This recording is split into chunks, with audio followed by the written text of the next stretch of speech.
विश्वविद्यालय की ओर से यहाँ आए हैं। आध्यात्मिक ईश्वरीय विश्वविद्यालय कोई संस्था नहीं है, ये एक ईश्वरीय परिवार है जिसकी अनेक शाखाएं भारत के अनेक शहरों में खुली हुई है।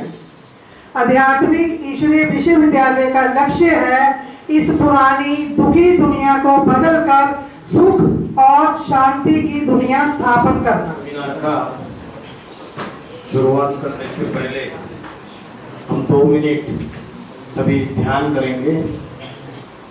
सबको सीधा बैठना है, पीठ सीधी, गर्दन सीधी, सिर सीधा, किसी को भी नीचे झुक के नहीं देखना है, सामने देखना है। भ्रुकुटी के बीच में यहाँ पे मस्तक कपाल के बीच में यहाँ पे ध्यान लगाना है। इसको उत्तमांग बोलते हैं, जहाँ पे भारत की कन्या माता है क्या लगाती है? बिंदी लगाती है। पुरुष लोग टीका लगाते हैं। यहाँ पे ध्यान लगाना है। जैसे आकाश में स्टार चमकता है वैसा स्टार इमेजिन करना है आपको। भ्रुकुटी के बीच में यहाँ पे मैं स्टार हूँ इतना एक ही इमेजिन करना है और आंखें पूरी बंद नहीं करनी है आपको।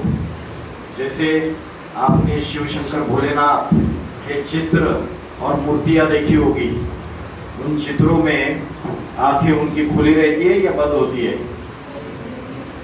पूरी बंद नहीं होती है, अर्धोन्मीलित नेत्र होते हैं, आधी खुली आधी बंद। तो आपको भी पूरे नेत्र बंद नहीं करने हैं। हम 2 मिनट के लिए बैठेंगे, शुरू करते हैं।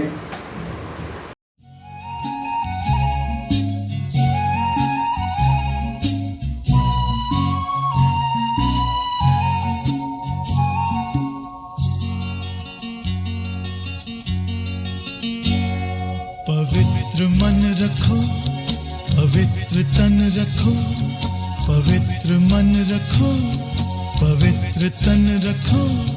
पवित्रता मनुष्यता की शान है। जो मन वचन कर्म से पवित्र है वो चरित्रवान ही यहाँ महान है।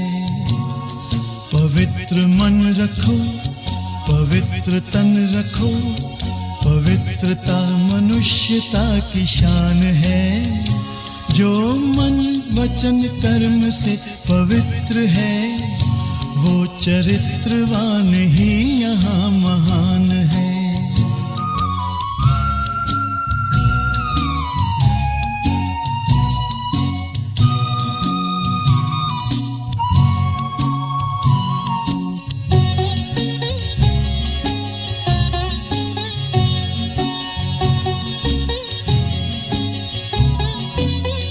बड़ा ही मूल्यवान है तुम्हारा ये जन्म, तुम्हारा ये जन्म।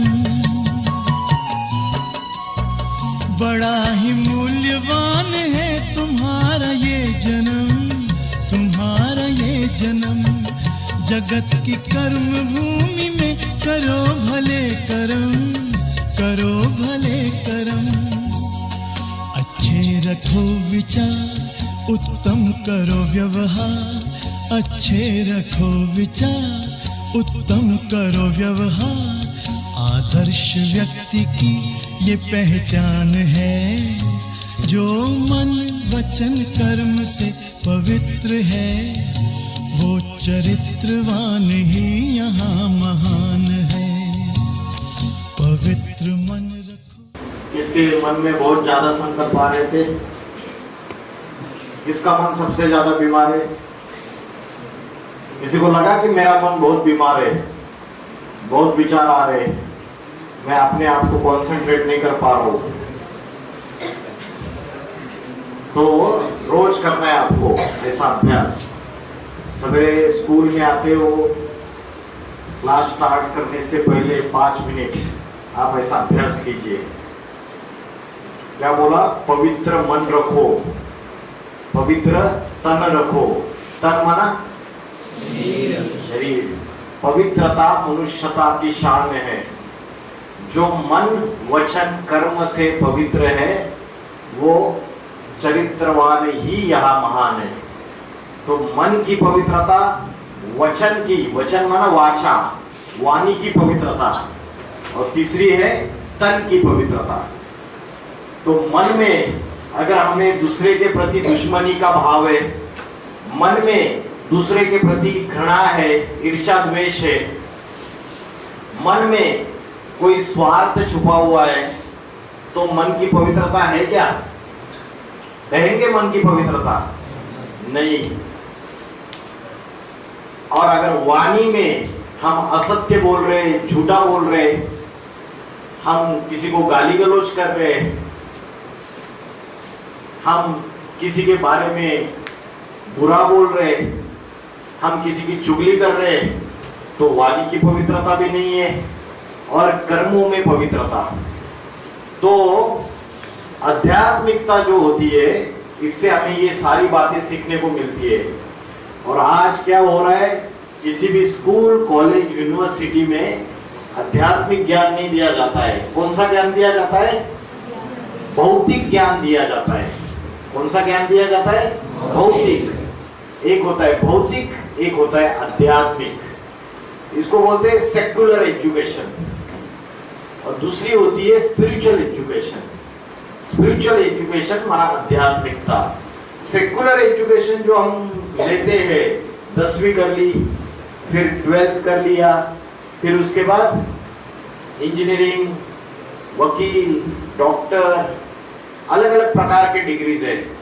तो हम डिग्री लेते हैं, किसके लिए लेते हैं? कि हम बहुत अच्छा पैसा कमाए, है ना, अच्छा बंगला ले ले, गाड़ी ले ले। तो ये सारा का सारा जितना ज्ञान है, ये सिर्फ हमें भौतिकता की तरफ लेके जाता है। लेकिन मुझे बताइए आप, जिसके पास बहुत पैसा है, जो करोड़पति है, अरबपति है, और जो बड़ा सेलिब्रिटी है, दिखने में सुंदर है, बड़ा विद्वान है, आईएएस ऑफिसर है, वकील है, डॉक्टर है, इंजीनियर है, ये सभी क्या पूरे इनके अंदर सुख और शांति है? 100% है इनके अंदर 100% सुख और शांति। आपने सुना रहेगा कि बड़े बड़े पढ़े लिखे आईएएस ऑफिसर्स, आईएएस पता है क्या होता है? आईएएस इंडियन एडमिनिस्ट्रेटिव सर्विस, जिससे district collector, sub divisional magistrate, ऐसे पोस्ट मिलते हैं, आईपीएस, इंडियन पुलिस सर्विस, बड़े बड़े अधिकारी बनते। लेकिन आपने कभी सुना कि किसी आईएएस अधिकारी ने भी सुसाइड कर लिया, आत्महत्या कर ली, डिप्रेशन में है? क्यों ऐसा होता है? इतनी नॉलेज ली, इतनी पढ़ाई पढ़ी, इतना ज्ञान लिया, उसके बावजूद ऐसा क्यों हो रहा है? क्योंकि उन्होंने जो ज्ञान लिया वो सारा का सारा भौतिक ज्ञान लिया, आध्यात्मिक ज्ञान नहीं लिया। क्योंकि आध्यात्मिक ज्ञान ये मन से, बुद्धि से और आत्मा से कनेक्टेड है। और हमें तो आत्मा की पढ़ाई पढ़ी ही नहीं जाती है, हमें तो हिस्ट्री पढ़ाई जाती है, ज्योग्राफी पढ़ाई जाती है, फिजिक्स पढ़ाई जाती है, केमिस्ट्री पढ़ाई जाती है। केमिस्ट्री में केमिकल्स आ गए, फिजिक्स में सारे जितने भी एटम्स, मॉलिक्यूल्स, और उसकी जो भी नॉलेज है, Newton first law of motion, Newton second law of motion, speed, motion, उसके बाद एक्सीलरेशन, मास, ग्रेविटी, यही चीजें सीखते हैं ना। तो ये जितना भी आज की जो मॉडर्न साइंस है, ये मॉडर्न साइंस, इसके जितने भी साइंटिस्ट है और इन्होंने जितने भी इन्वेंशन किए, ये सारे के सारे किसका स्टडी कर रहे हैं? मैटर का स्टडी कर रहे हैं। किसका स्टडी कर रहे हैं? मैटर। मैटर माना पदार्थ। और मैटर किससे बनता है? एटम्स और मॉलिक्यूल्स से। एटम्स और मॉलिक्यूल्स दिखते हैं आंखों से?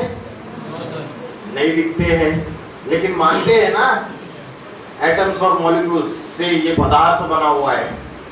वैसे ही जो अध्यात्म का ज्ञान है, वो भारत के ऋषि मुनियों ने जो रिसर्च किया, जो स्टडी किया है हजारों साल से, वो किस पे किया? वो उन्होंने किया आत्मा और परमात्मा के ऊपर। और ये जो मॉडर्न साइंस है, ये जो वेस्टर्न फिलोसॉफी है, ये जो पश्चिम से जो संस्कृति आई है, उन्होंने रिसर्च किया जड़ पदार्थ के ऊपर। पदार्थ क्या होता है? जड़ होता है। और हम जड़ है या चैतन्य है? ये जो लैपटॉप है, ये जड़ है या चैतन्य है? जड़ है। ये चीज भी जड़ है। और मैं चैतन्य हूं या जड़ हूं? तो चैतन्य की परिभाषा क्या है? जो हिलता, बोलता, चलता, सभी कर्म कर रहा है, वो चैतन्य है ना? तो चैतन्य जो आत्मा है वो चैतन्य है। शरीर चैतन्य होता है या आत्मा चैतन्य होती है? आत्मा चैतन्य होती है। मरता क्या है?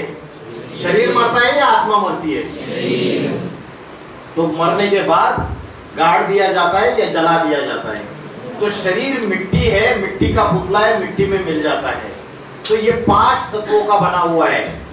जल, वायु, अग्नि, पृथ्वी और आकाश। ये 5 जड़ तत्व है। These are the 5 elements of the matter। और इन 5 जड़ तत्वों से ये शरीर बना हुआ है।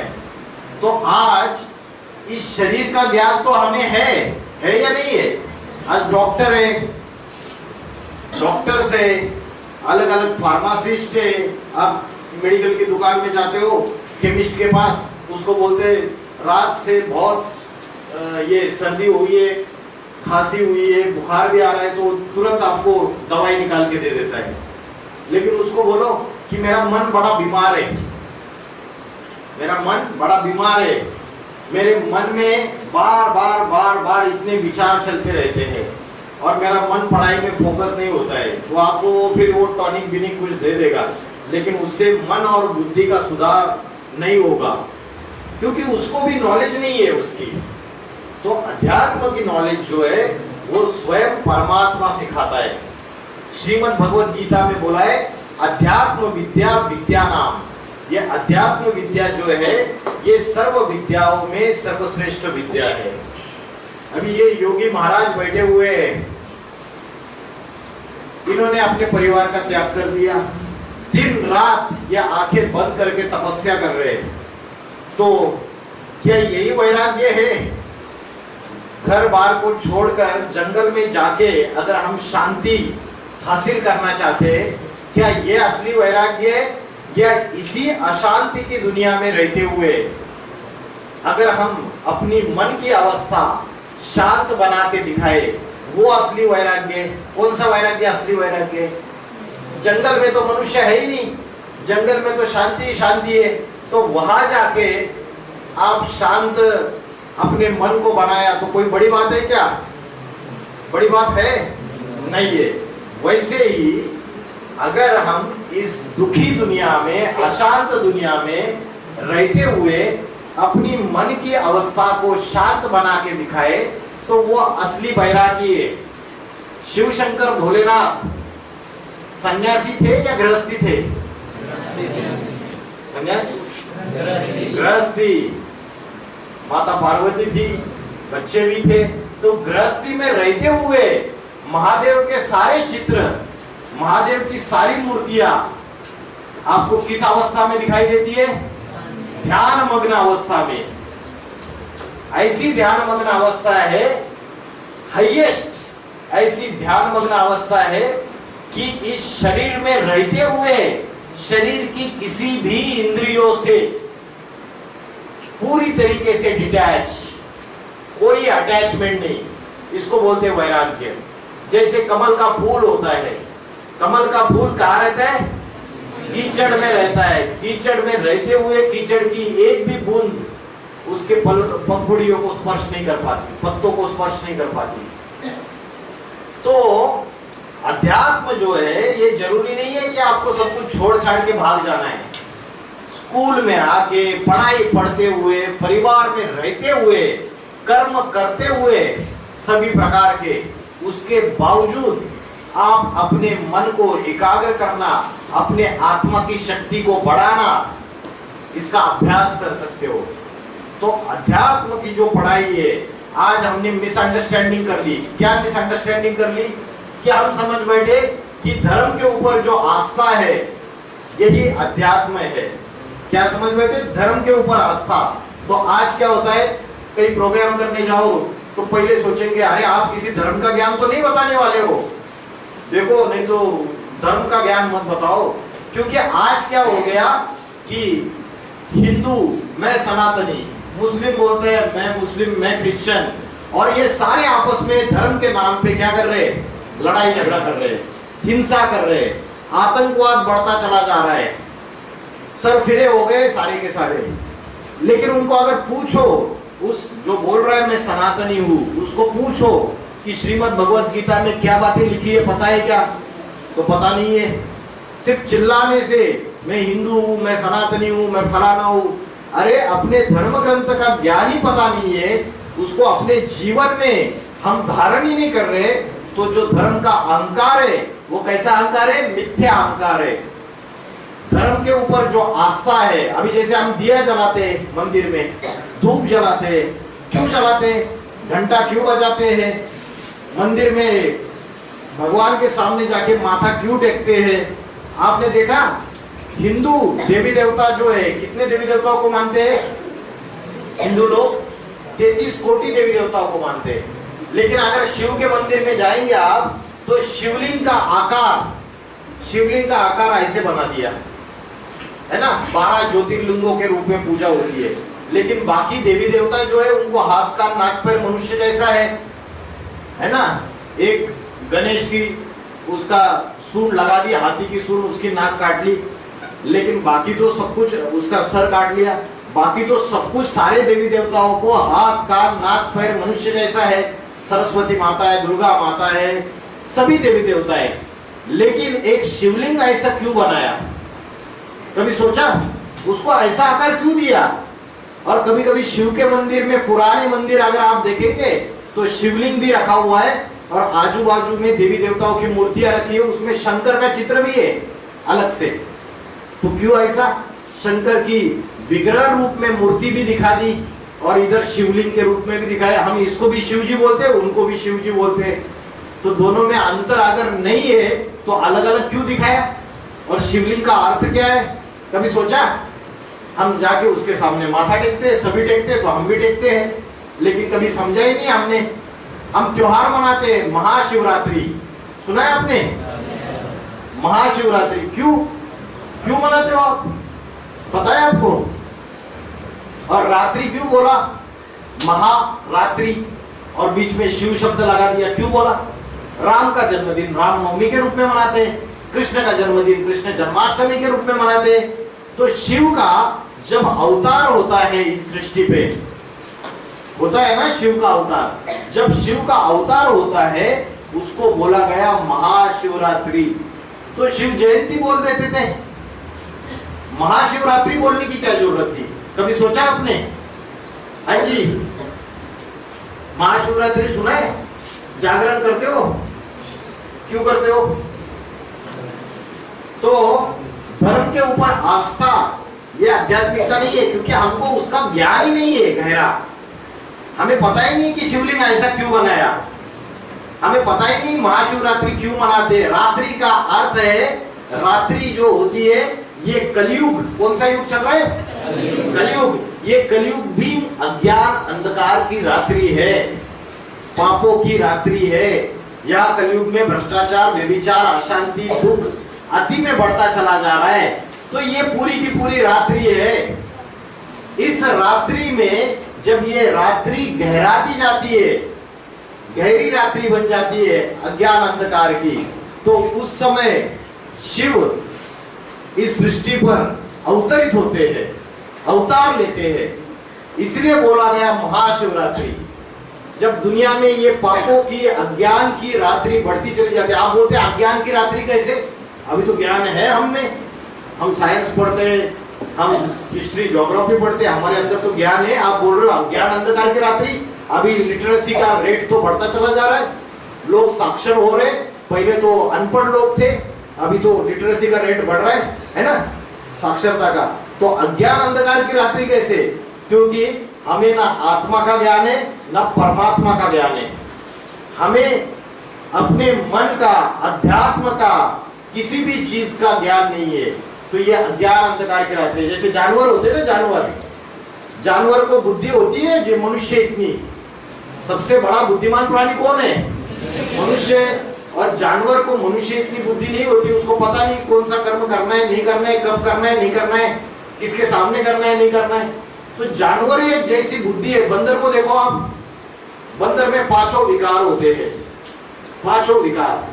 विकार क्या होते हैं पता है आपको? विकार क्या होते हैं? जिससे हमारी आत्मा जो है, हमारा मन जो है कमजोर हो चुका है, जिसमें हमारी बुद्धि विकृत हो चुकी है, आत्मा की शक्ति कमजोर हो चुकी है, आत्मा की बैटरी डिस्चार्ज हो चुकी है। वो विकार कौन से होते हैं? 5 विकार। किसी को भी नहीं पता? काम, क्रोध, लोभ, मोह, अहंकार। Very good. काम माना, काम का अर्थ क्या है? क्या है? कार्य करना। और एक अर्थ है काम का। काम का अर्थ क्या है? कोई बताएगा? काम का अर्थ है कामना। क्या अर्थ है? कामना। और कामना माना इच्छा। और इच्छा इंग्लिश में क्या बोलते हैं? डिजायर। तो ये जो इच्छा है, अनेक अनेक इच्छा है, इसके जंजाल में हम फंसे हुए है या नहीं है? अभी एक इच्छा निर्माण होती है, फिर दूसरी, फिर तीसरी। छोटे बच्चे से लेके बूढ़े तक सभी अनेक अनेक इच्छाओं के जंजाल में फंसे हुए हैं। और ये इच्छाएं पूर्ति नहीं होती है तो दुख होता है या नहीं होता है? और इच्छाओं की जब पूर्ति नहीं होती है तो क्या आता है? क्रोध आता है। क्या आता है? क्रोध। इसलिए श्रीमद् भगवद गीता में बोला, संगात संजायते कामा। क्या बोला? संगात संजायते कामा। संग करने से, किसी भी वस्तु का, विषय भोग का लगाव करने से इच्छा जागृत हो जाती है, कामना जागृत होती है। कामानि जायते क्रोधा। और जब इच्छा पूरी नहीं होती तो क्रोध जन्म लेता है। क्रोधानि भवति सम्मोहा। क्रोध से मोह आता है। सम्मोहात बुद्धि नाशा। उससे बुद्धि का नाश होता है और फिर प्राणों का नाश होता है। हम बोलते हैं ना, अरे तेरी बुद्धि क्या, अकल क्या घास खाने के लिए गई थी उस समय, तूने ऐसा काम कर दिया।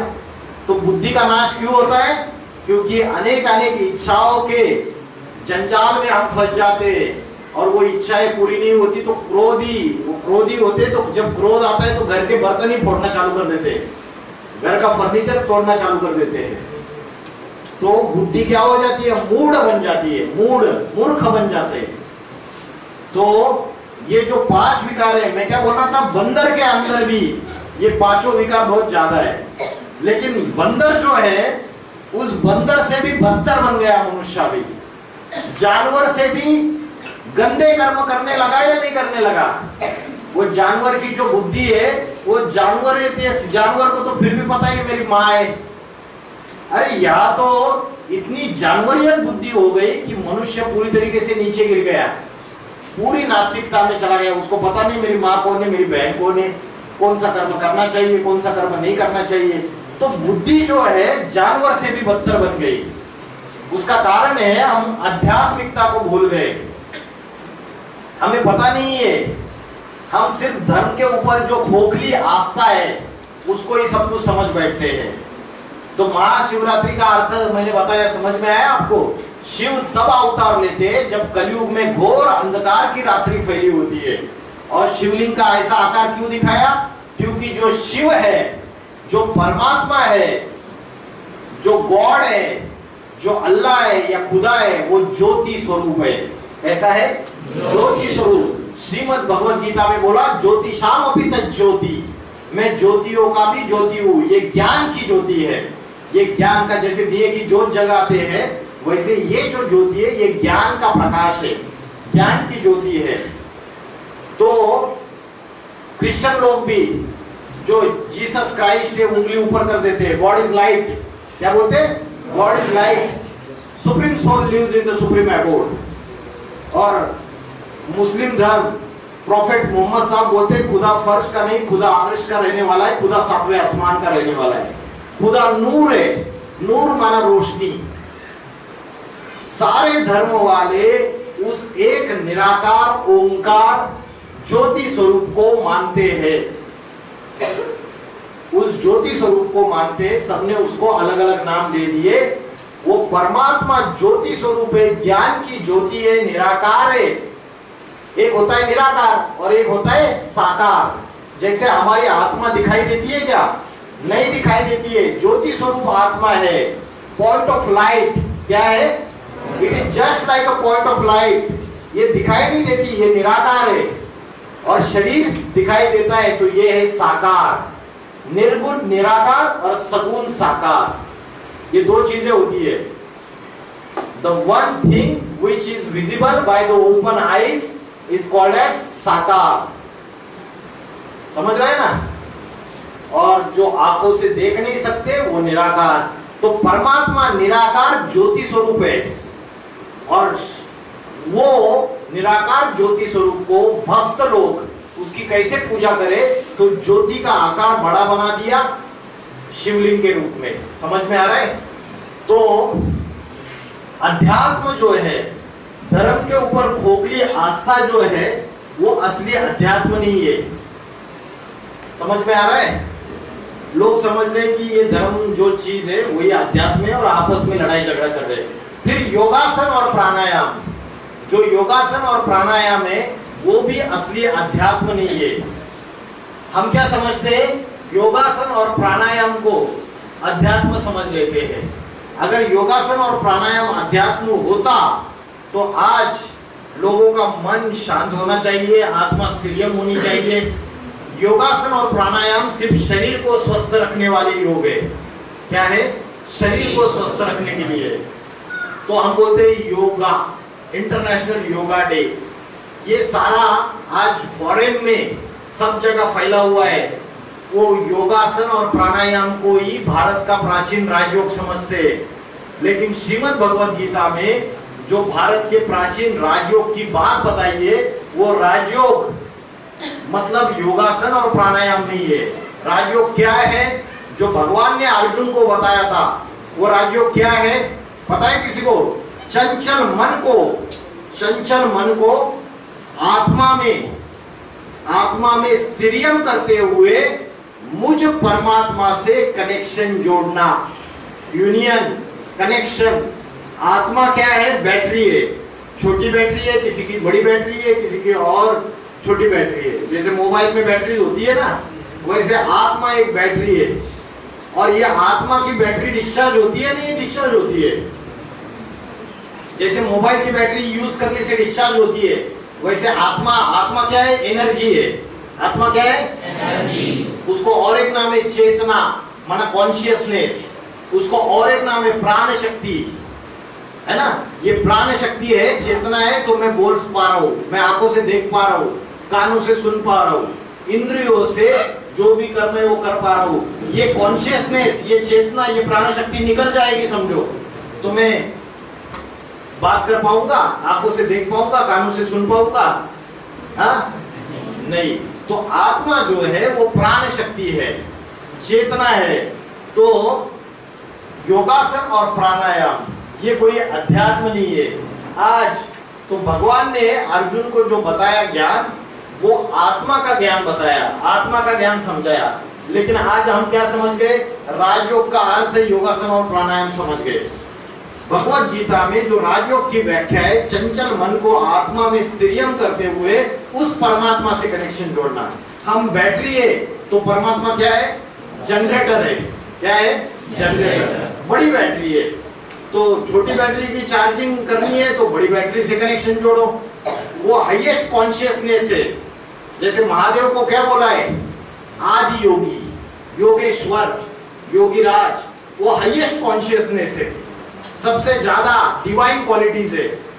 डिवाइन क्वालिटीज मतलब क्या? डिवाइन क्वालिटीज क्या होते हैं और डेमोनिक क्वालिटीज क्या होते हैं? एक होते राक्षसी गुण और एक होते दैवी गुण। दोनों में क्या अंतर है पता है किसी को?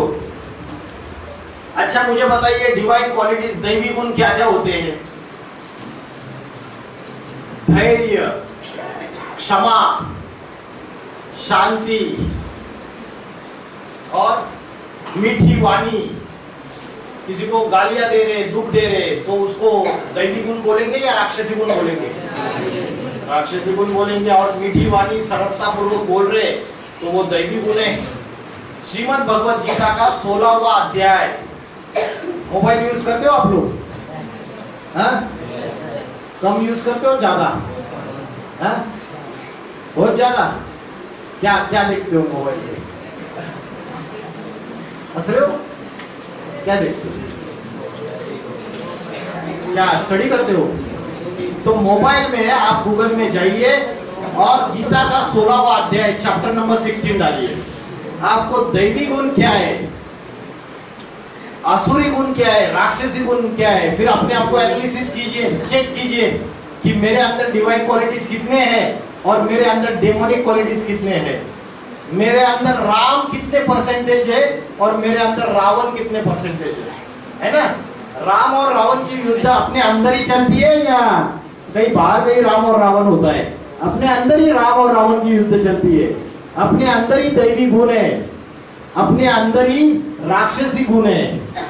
तो सत्य, अहिंसा, अहिंसा माना हिंसा न करना, नॉन वायलेंस। तो वाचा से किसी को गाली दी, ये भी हिंसा है। और इस आंख से अगर किसी को गलत दृष्टि से देखा, वो भी हिंसा है। सत्य, अहिंसा, क्रोध न करना, झूठ न बोलना, धैर्य धारण करना, संयम धारण करना, नैतिकता को फॉलो करना जीवन में। तो ऐसे अनेक अनेक आप अध्याय 16 का स्टडी कीजिए, कभी आप कर सकते हो ये अभ्यास, है ना? तो दैवी गुण और राक्षसी गुण ये श्रीमद् भगवत गीता में समझाया हुआ है। तो आज क्या हो गया, भगवान ने जो राजयोग का जो नॉलेज दिया, वो नॉलेज हमारे पास है नहीं। हम योगासन और प्राणायाम को अध्यात्म समझ बैठे, धर्म के ऊपर जो आस्था है उसको अध्यात्म समझ बैठे, और जो मेडिटेशन के जो टेक्निक सिखाए जाते हैं अलग अलग, उसको अध्यात्म समझ बैठे। जो मेडिटेशन के जो टेक्निक्स आज सिखाए जाते हैं, कोई कोई टेक्निक्स ऐसे सिखाए जाते हैं कि आंखें पूरी बंद करो। आंखें क्या करो? पूरी बंद करो। आपको पहले काला प्रकाश दिखेगा, फिर लाल प्रकाश दिखेगा। तो ये सारे आर्टिफिशियल टेक्निक है।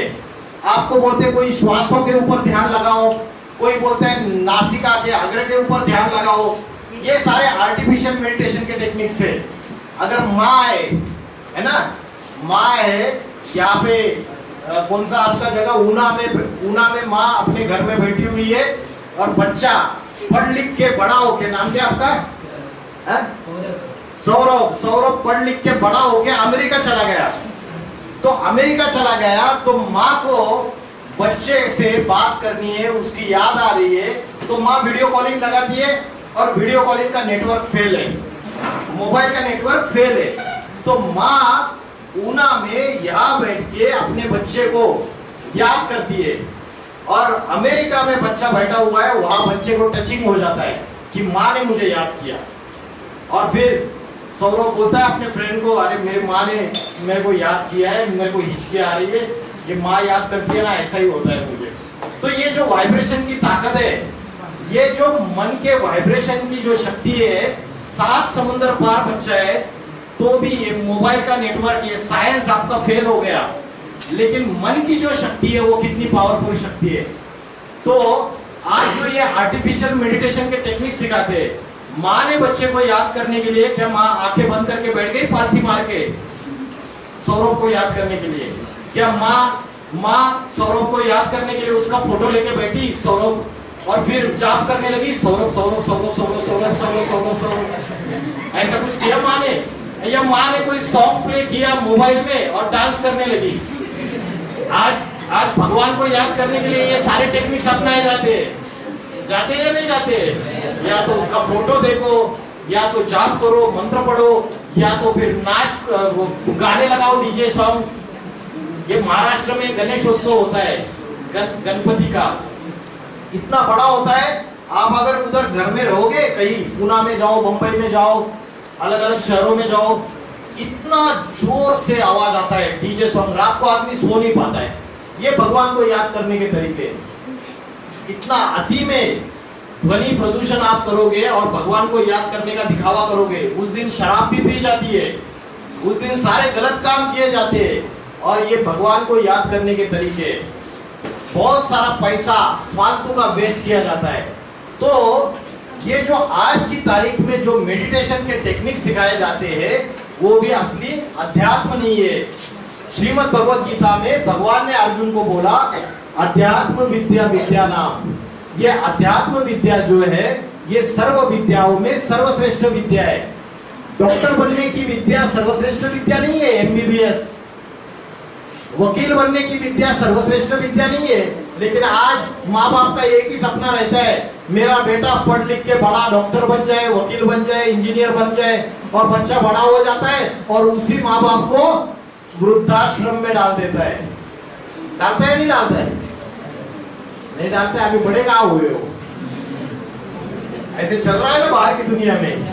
तो क्योंकि उसको संस्कार, उसको अध्यात्म का ज्ञान नहीं है, नैतिकता का ज्ञान नहीं है, चारित्र्य निर्माण कैसे होना है उसका ज्ञान नहीं है, उसकी वजह से आज हर घर में, परिवार में दुख और अशांति बढ़ती चली जा रही है। तो भगवान ने श्रीमद् भगवद गीता भगवान उवाच है, स्वयं भगवान ने यह ज्ञान का गीत गाया है। श्रीमद् भगवद गीता को बोलते हैं सर्वशास्त्र शिरोमणि। तो भगवान ने बोला अध्यात्म विद्या विद्या नाम। तो आज शरीर को बीमारी आती है तो उसका हम डॉक्टर के पास जाते हैं, तो फिजिकल हेल्थ वाले डॉक्टर बहुत सारे अवेलेबल है। लेकिन अगर मन बीमार हो जाता है, तो मन बीमार हो जाता है तो कौन से डॉक्टर के पास जाए, कौन से हॉस्पिटल में जाए? तो उसके लिए हमको ये समझना पड़ेगा कि जैसे झाड़ को, वृक्ष को पानी डालते हैं तो कहाँ डालते हैं पानी? जड़ों में डालते हैं। कोई मूर्ख होगा तो वो टहनियों को, पत्तों को, तने को पानी डालता रहेगा, फूलों को, फलों को। तो आज हम सारे मूर्ख बन गए, हमें पता ही नहीं है शरीर रूपी वृक्ष है और इसका जो बीज है, इसकी जो जड़ें है, इसका जो बीज है वो क्या है? आत्मा है। तो आत्मा को पानी डाल रहे हो क्या? सवेरे से लेकर शाम तक शरीर को ही पानी डालते हो। सवेरे से लेकर शाम तक जिम जाओगे, बॉडी बिल्डिंग करनी है, अच्छे बाइसेप ट्राइसेप होनी चाहिए, है ना? हीरोगिरी करनी है। फिर लेडीज होंगे तो ब्यूटी पार्लर जाएंगे, सुंदर दिखना है। फिर इस शरीर को अच्छा रखने के लिए अच्छा डाइट लेंगे, अच्छे कपड़े पहनेंगे, अच्छा मकान चाहिए, अच्छी गाड़ी चाहिए। हर एक इस शरीर की जो रिक्वायरमेंट है, 5 ज्ञानेंद्रिया और 5 कर्मेंद्रिया, ये देह में ही, शरीर में ही बुद्धि लगी रहती है हमारी, सवेरे से लेकर रात तक।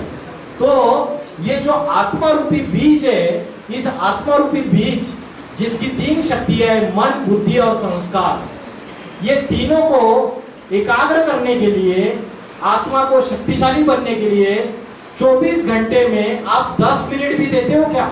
मन को एकाग्र करने के लिए देते हो? आत्मा की शक्ति बढ़ाने के लिए, आत्मा की शक्ति, उसको और एक शब्द है विल पावर। क्या बोलते हैं? आत्मबल, मनोबल, विल पावर। तो आज हम ये झाड़ को, तने को, टहनियों को, पत्तों को तो पानी डाल रहे हैं, लेकिन ये जो बीज है आत्मा, उसको जरा भी उसके ऊपर ध्यान नहीं दे रहे। तो अध्यात्म का अर्थ समझ रहे हैं आपको? जो बीज है उसको हम भूल चुके हैं। आपके सामने बड़ा पेड़ खड़ा है आम का या बरगद का, तो आपको क्या दिखाई देता है? आम के आम दिखाई देंगे, पत्ते दिखाई देंगे, वाह कितने बढ़िया आम लगे हुए। कभी कोई बोलता है वाह क्या बढ़िया बीज है जमीन के नीचे? बीज दिखाई नहीं देता है, और वृक्ष जो हरा भरा वो सारा दिखाई देता है। तो वैसे ही बिल्डिंग का फाउंडेशन दिखाई नहीं देता है, बिल्डिंग दिखाई देती है और लोग उससे प्रभावित हो जाते हैं। तो फाउंडेशन को, ये जो आत्मा बीज है, उसको पावरफुल बनाने का अभ्यास करना है।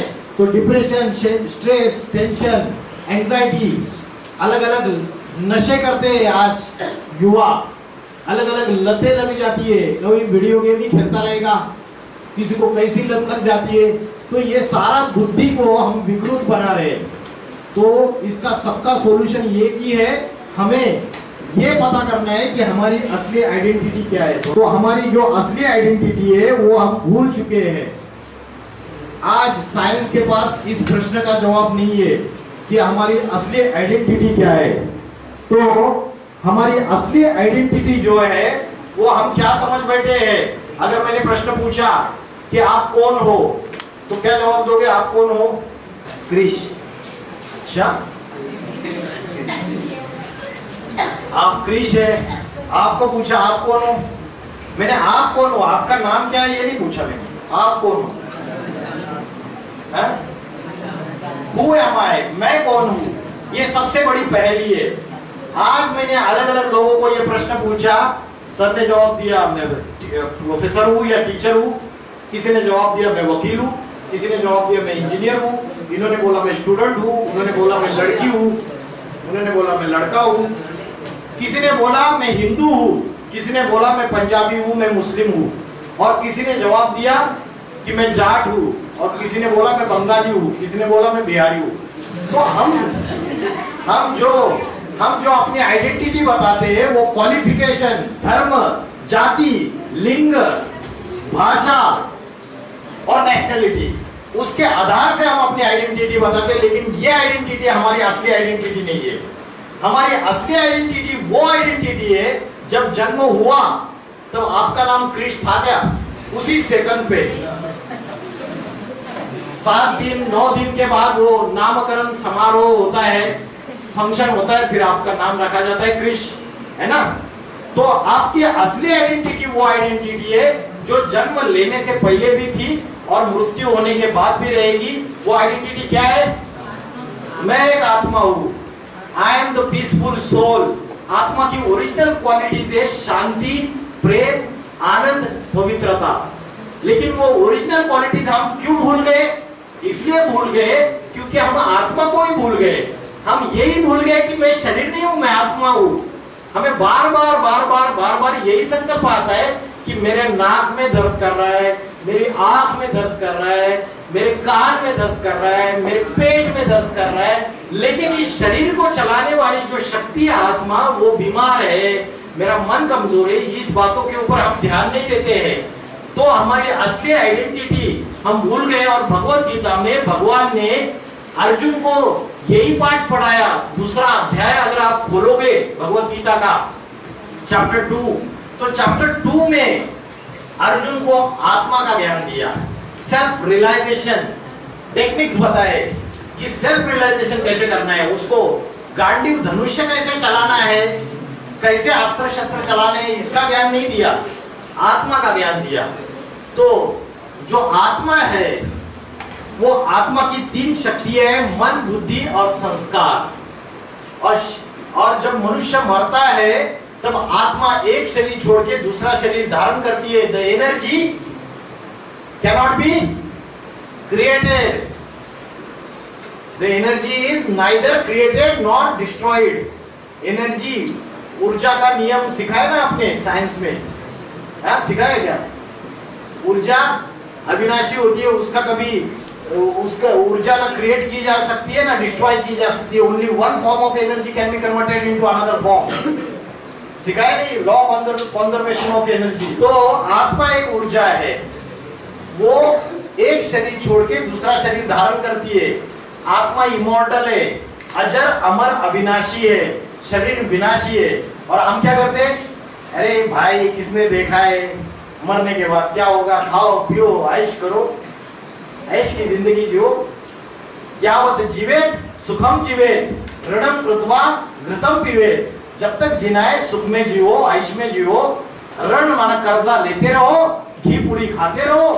किसने सोचा है कौन मरेगा, क्या आत्मा क्या बकवास कर रहे, है ना? तो ये सूक्ष्म चीजें हैं। हम भौतिक चीजों को तो सूक्ष्म चीजों को समझ पाते हैं। स्विच ऑन कर दिया और यहाँ फैन चलने लगा। अरे क्यों चलने लगा भाई? फैन क्यों चला स्विच ऑन करने से? क्योंकि तार में से इलेक्ट्रिक करंट फ्लो हो रहा है। इलेक्ट्रिक करंट को आंखों से देखा है? नहीं देखा है, फिर भी मानते हैं। जब प्रेस करते हैं इस्त्री करते हैं कपड़ों को तब बोलते हैं करंट लग गया है ना। तो उसका अनुभव किया जा सकता है, भले इन आंखों से देखा नहीं जाता है। वैसे आत्मा का भी मैं आपको चैलेंज देता हूं, आप 6 महीने सवेरे उठ के ब्रह्म मुहूर्त के समय, ब्रह्म मुहूर्त का समय कौन सा समय पता है आपको? 4 बजे। एक्चुअली ब्रह्म मुहूर्त का समय जिसको अमृत वेला बोलते हैं 2 बजे से लेकर 4:45 बजे तक का समय है। ये जो समय है, उस समय जो योगी पुरुष होते हैं वो जागृत अवस्था में रहते, जागते हैं, मन को एकाग्र करने का अभ्यास करते हैं, आत्मा को पावरफुल बनाने का अभ्यास करते हैं। और जो भोगी है, क्या है? भोगी, वो सारे सोते रहते हैं उस समय। वो कितने बजे उठेंगे? रात को सोएंगे 12-1 बजे और उठेंगे कब?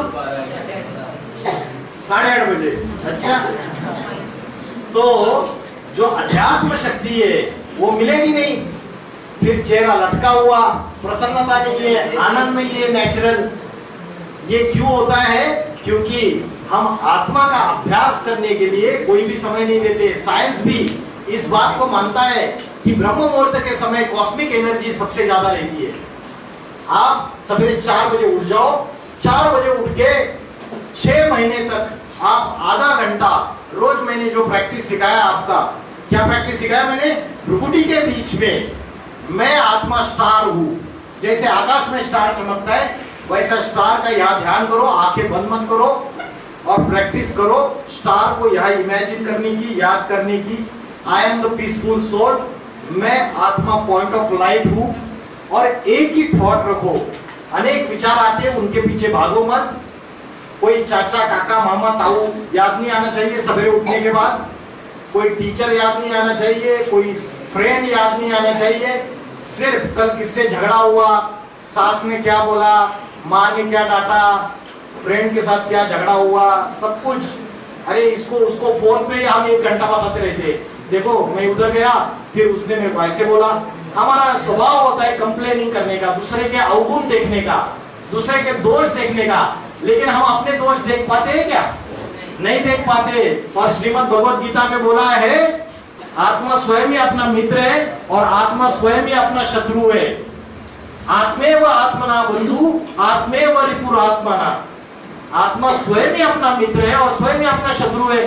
तो अपने अंदर ही सारी गंदगी बैठी हुई है और बाहर का चिंतन करते हैं। परचिंतन पतन की जड़ और स्वचिंतन उन्नति की सीढ़ी। तो आत्मा स्वयं ही अपना मित्र है, स्वयं ही अपना शत्रु है। तो हम आत्मा का ध्यान, अगर आप आधा घंटा 4 बजे उठ जाओ ब्रह्म मुहूर्त के समय, आधा घंटा कुछ भी याद न करते हुए मैं आत्मा ज्योति बिंदु स्वरूप स्टार, और 6 महीने 100 कितने दिन हो गए? 180 दिन। 180 दिन ये अभ्यास करो, आपको इधर हल्कापन महसूस होगा, जैसे शरीर का भान ही नहीं रहेगा, बॉडी कॉन्शियसनेस नहीं रहेगी, और आपको ऐसी ट्रिमेंडस पावर, एनर्जी महसूस होगी यहाँ पे, और इतनी खुशी, आनंद, नेचुरल चीजें महसूस होगी।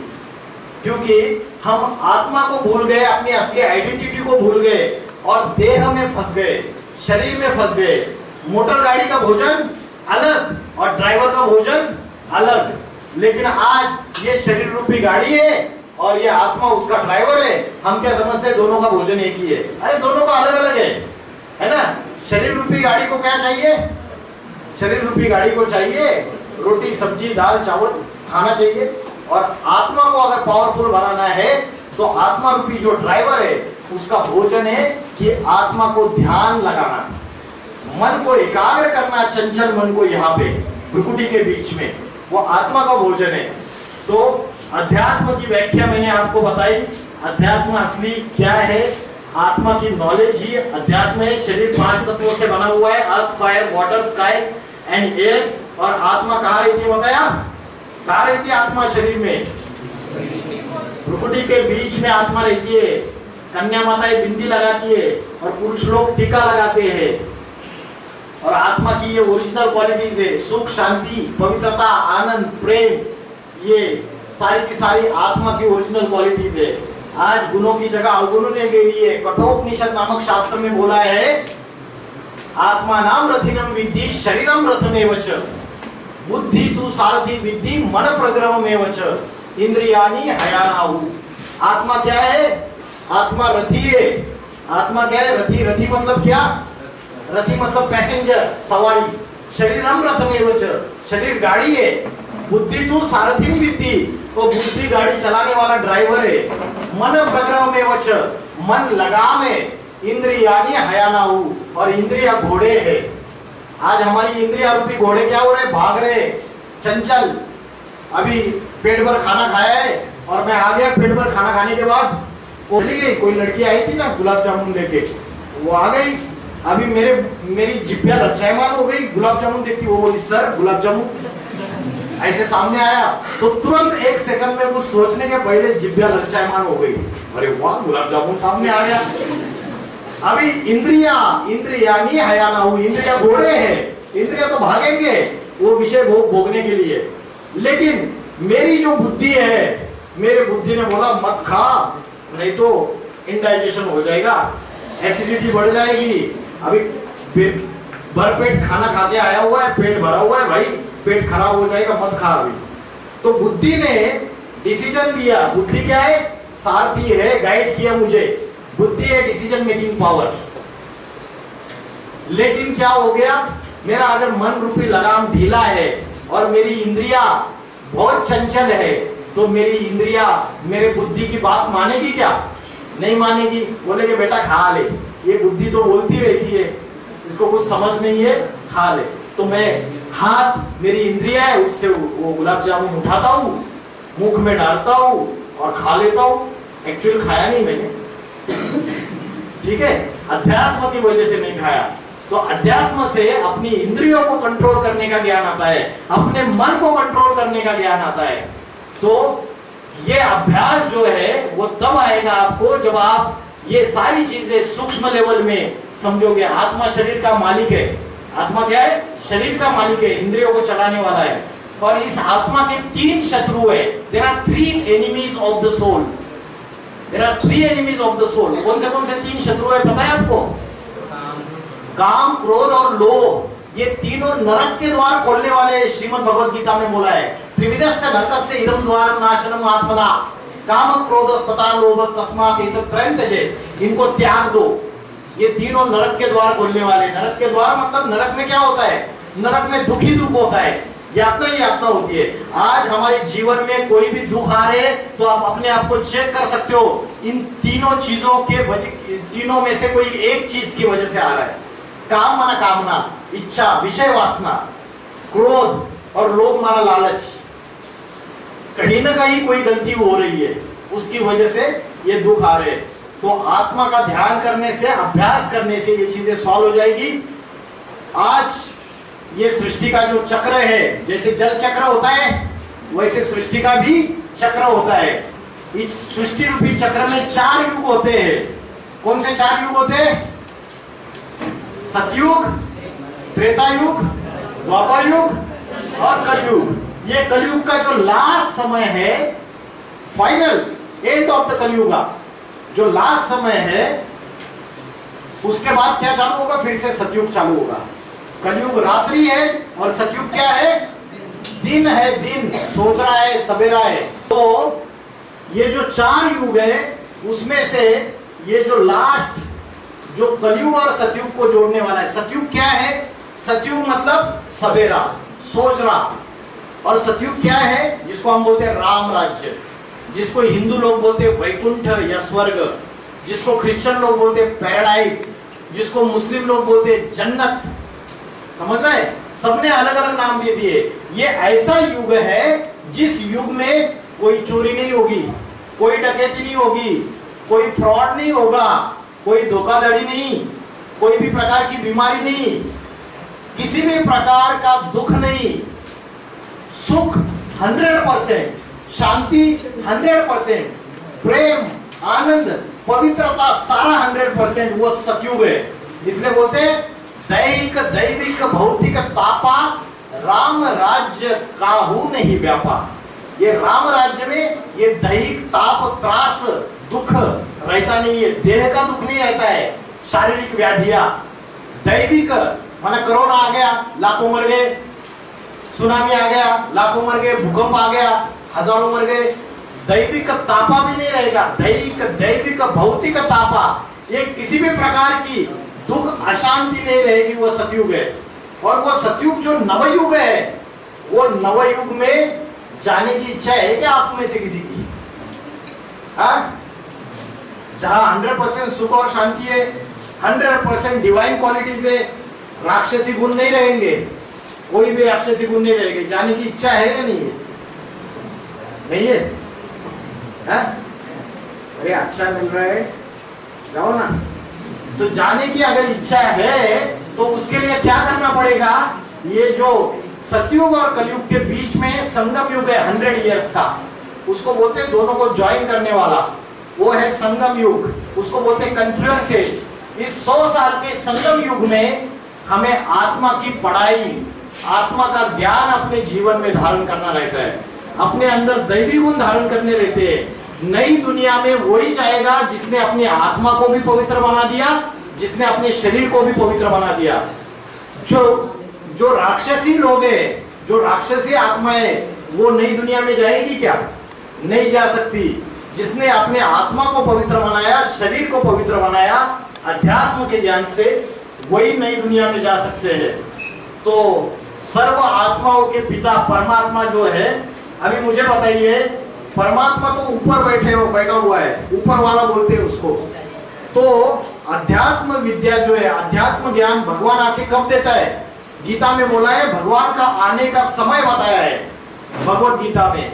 यदा यदा ही धर्मस्य ग्लानिर्भवति भारत, जब धर्म की, सनातन धर्म की ग्लानि होती है और अधर्म का बोलबाला होता है, तब सज्जनों की रक्षा करने के लिए और दुर्जनों का विनाश करने के लिए मैं इस सृष्टि पे आता हूँ। तो मुझे बताइए, अभी अधर्म का बोलबाला हो रहा है या नहीं हो रहा है? आया ना? धर्म के नाम पे देश भी लड़ रहे हैं। अभी कौन से देशों के बीच में युद्ध चल रही है बताइए? धर्म के नाम पर बताइए। रूस और यूक्रेन, रशिया और यूक्रेन, और कौन से देशों के बीच में युद्ध चल रही है? इजराइल और पैलेस्टीन, इन दो देशों के बीच में युद्ध चल रही है, धर्म के ऊपर युद्ध चल रही है। तो ये जब धर्म की ग्लानि होती है, अधर्म का बोलबाला होता है, तो परमात्मा स्वयं इस सृष्टि पर अवतार लेते हैं।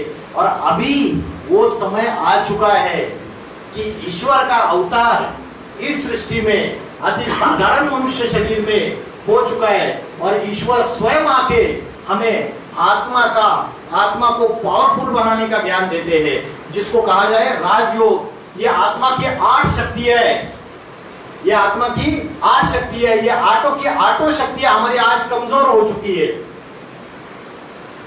राइट साइड से समेटने की शक्ति से सब लोग एक आवाज में बोलेंगे, ठीक है? शुरुआत करेंगे, एक एक आगे का बोलते जाना है। सबसे नंबर 1 आगे, तीसरा एक्चुअली वो समाने की शक्ति है, समाने की। हाँ, चौथा, पांचवा ये सामना है, आगे सामना करने की शक्ति, आगे सहयोग करने की शक्ति, उसके आगे विस्तार को संकीर्ण करने की शक्ति। वो विस्तार को संकीर्ण करने की शक्ति, उसमें कछुआ दिखाया है। कछुआ क्या करता है? जब जरूरत नहीं तो अपने अंगों को अंदर ले लेता है ना? आज क्या हो रहा है, हम अपनी इंद्रियों को कैसे संयम में रखना है, उसका ज्ञान अगर लेना है तो कछुए से लेना है। जब है ना कोई जरूरत नहीं रहती, हम इतनी बकबक करते रहते हैं, टीचर क्लास में पढ़ा रहे और हमारी इंद्रियों के ऊपर, वाचा के ऊपर कंट्रोल नहीं है, तो कब इंद्रियों को यूज करना है, फालतू बकवास करनी है नहीं करनी है, कब वाचा का इस्तेमाल करना है, कब इंद्रियों का इस्तेमाल करना है, विस्तार को संकीर्ण करने की शक्ति, उसके बाद सहन करने की शक्ति। आज सहन करने की शक्ति सबकी कमजोर हो चुकी है। अभी मैंने बात करते करते सौरभ को अगर डांटा तो सौरभ तो सहन कर ही नहीं पाएगा, रोता रहेगा, फिर बोलेगा अरे वो कौन आए थे, मैं नहीं छोड़ूंगा, देखता हूं, है ना? तो सहन करने की शक्ति हमारी कमजोर हो चुकी है। फिर बोलेंगे समाने की शक्ति, पावर टू एडजस्ट। सागर क्या करता है?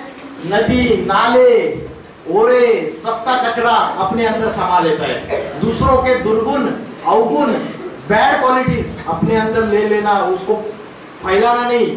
हम क्या करते हैं, फोन करके अरे वो ऐसा है, फलाना वैसी है, ये वैसी है, चारों तरफ फैला देते हैं। तो समाने की शक्ति, परखने की शक्ति, निर्णय करने की शक्ति, डिसीजन मेकिंग पावर, सहयोग की शक्ति, सामना करने की शक्ति, पावर टू फेस।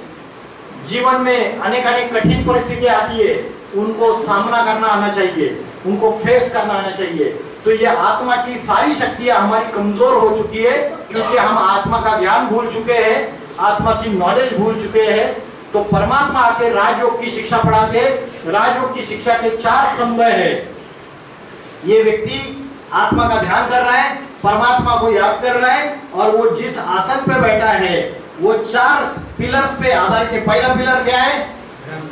ब्रह्मचर्य। दूसरा पिलर शुद्ध अन्न। जैसे खाओगे अन्न वैसे बनेगा मन, जैसे पियोगे पानी वैसी होगी वाणी। As a food so the mind. आप बोलोगे ऐसे कैसे? अरे अगर रेडी के ऊपर जाकर खाना खाओगे, रेडी के ऊपर वो बनाने वाला वो नशे कर रहा है अलग अलग, उसके अंदर वैश्यावृत्ति के गंदे गंदे विचार आ रहे, और सारे घर में झगड़ा करके आया है बीबी से, बच्चों को मार पिटाई करके आया हुआ है, और उधर आके रेडी पे खाना बना रहा है, अच्छे अच्छे मसाले डाल दिए, आपको टेस्टी लग रहा है समोसा, लेकिन उसके जो वाइब्रेशन है गंदे, वो वाइब्रेशन का उसके ऊपर असर हो रहा है नहीं हो रहा है? उसके हाथों से वो बना रहा है तब भी वाइब्रेशन निकल रहे, उसके आंखों से वाइब्रेशन निकल रहे, सारे वाइब्रेशंस का उस खाने के ऊपर असर हो रहा है, और वो खाना हम खाते हैं तो हमारी मन बुद्धि भी उसके जैसी ही बन जाती है। ये सूक्ष्म चीज है। सिर्फ वो टेस्टी होने से इससे बात खत्म नहीं होती। तो अपनी माँ के हाथ का, अपनी बहन के हाथ का, अपनी पत्नी के हाथ का जो भोजन हम खाते हैं, वो परमात्मा की याद में बनाया हुआ शुद्ध अन्न अगर खाते हैं तो उससे हमारा मन भी शक्तिशाली होगा। इसलिए बोलते हैं ना, behind every successful man there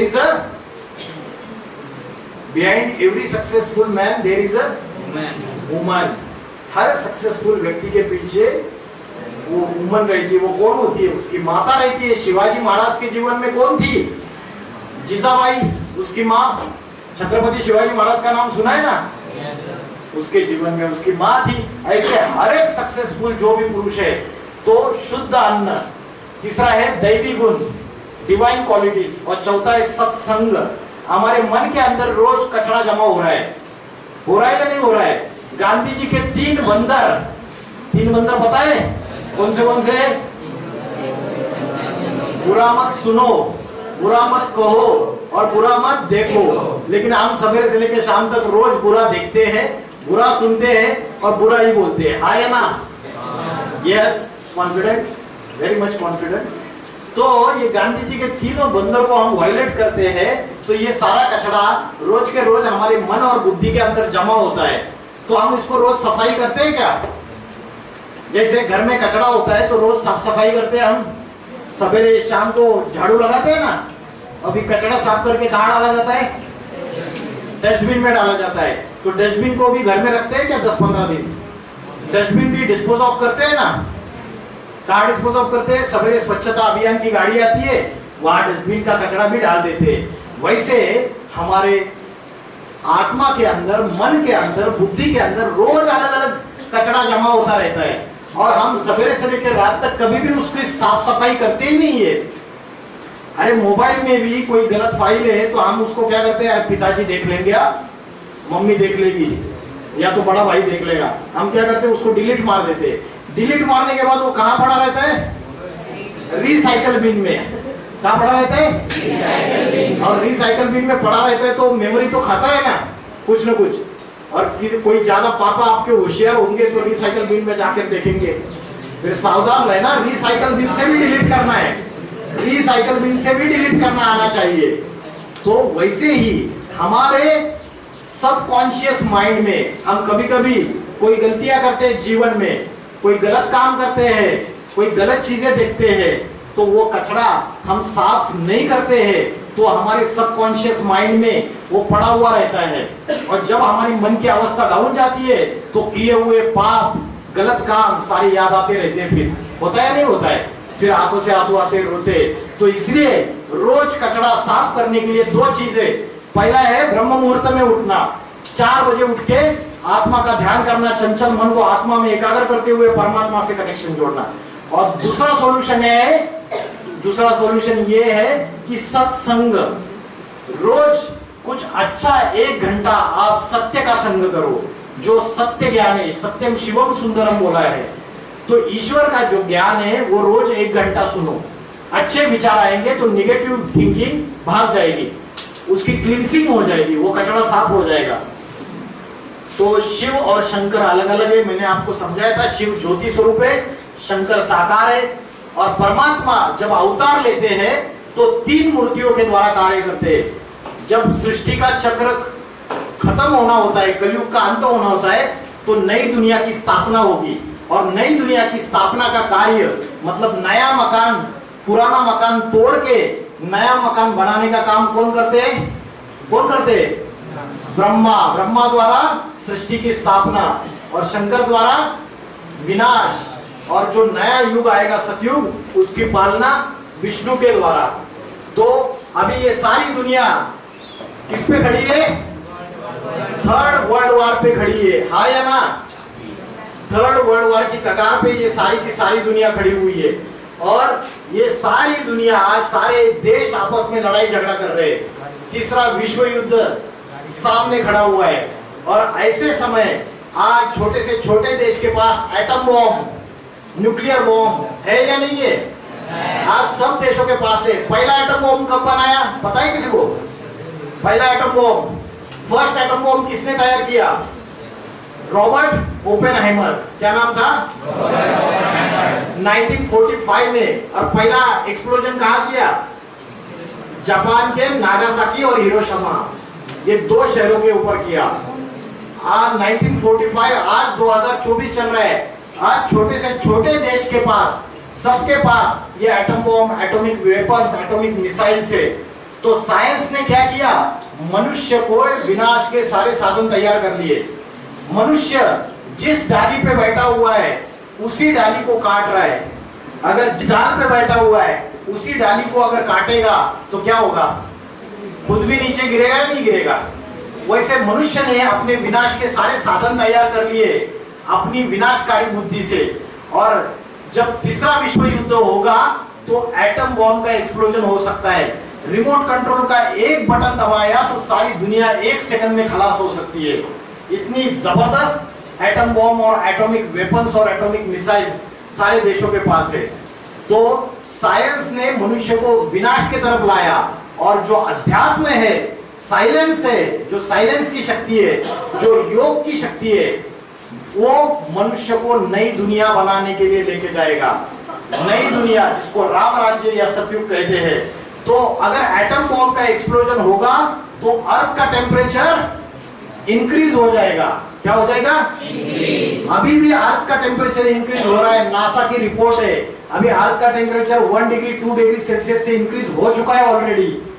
और अगर एटम बॉम्ब का एक्सप्लोजन होगा तो अर्थ का टेम्परेचर इंक्रीज हो जाएगा। अर्थ का टेम्परेचर इंक्रीज होने से क्या होगा? क्या होगा?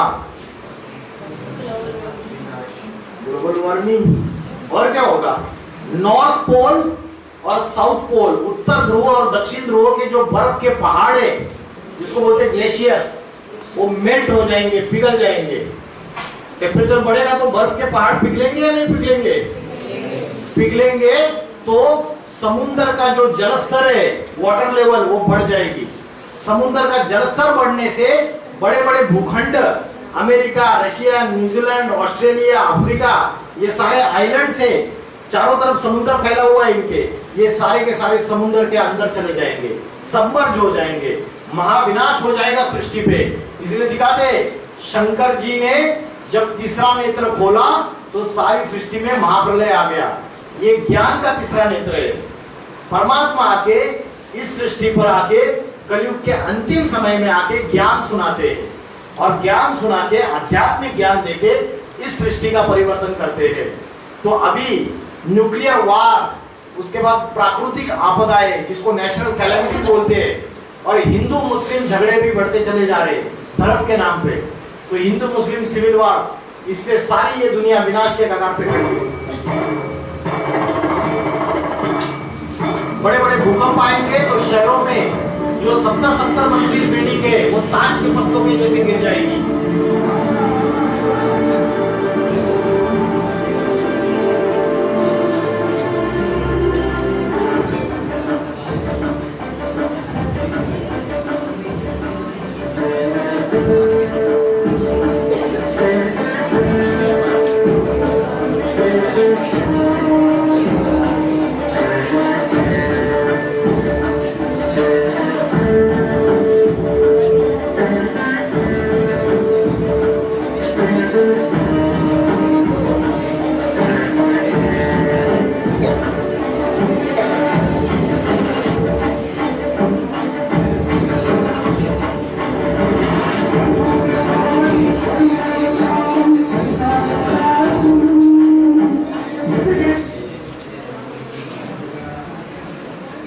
तो सृष्टि की हालत जब ऐसी हो जाती है तो कलयुग विनाश के अग्रसर हो जाता है। जैसे कोई पेशेंट मरने को आता है तो उसको वेंटिलेटर पे बिठाया जाता है। कहाँ बिठाया जाता है? वेंटिलेटर। आज ये सारी दुनिया अंतिम सांसें गिन रही है, वेंटिलेटर पे बैठी हुई है। और हम सारे के सारे भारतवासी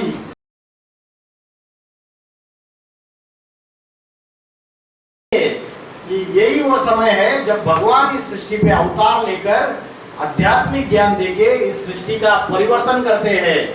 पापी कलयुग को बदल के पावन सतयुग में परिवर्तित करते हैं। इस बात का हमें पता ही नहीं है।